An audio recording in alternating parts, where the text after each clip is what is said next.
وبعدين ليه انا من صغري من وانا عيل متراقب؟ هو مين مش متراقب؟ ياه. طبعا.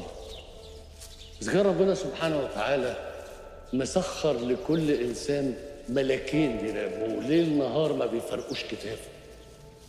الرب في السماء بيراقب عبيده، ونعم بالله.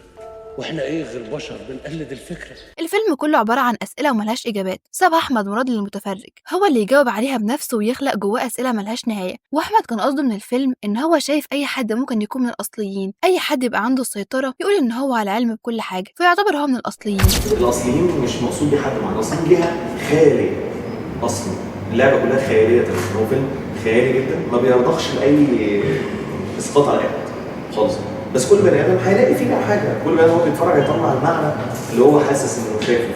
ولو عايز تعرف تحليل الفيلم بالتفصيل هتلاقي حلقة كاملة عنه في القناة هتظهر لك في الآي اللي فوق دي. ومن مميزات الفيلم إنه مش فيلم تجاري غرضه الربح وبس زي معظم الأفلام المصرية، فيلم فلسفي أي حد بيحب يفكر وهو بيتفرج على الفيلم ويحلله هيعجبه الفيلم. ده غير من إخراج مروان حامد واختيار الممثلين زي ماجد الكدواني وخالد الصاوي. لكن الفيلم محققش النجاح لأن الفيلم غامض ومش كل الناس فهمته، وده علشان الناس في مصر متعودة إن لازم الفيلم يديك المعلومة في بقك ويبينها لك بشكل واضح، مع إن لو بصينا مثلا على الأفلام اللي بره هتلاقي إن الفيلم بيبعدك تماما عن فكرة الفيلم الأصلية وبيبقى عايزك انت اللي تفهمها بنفسك. ازاي بقى؟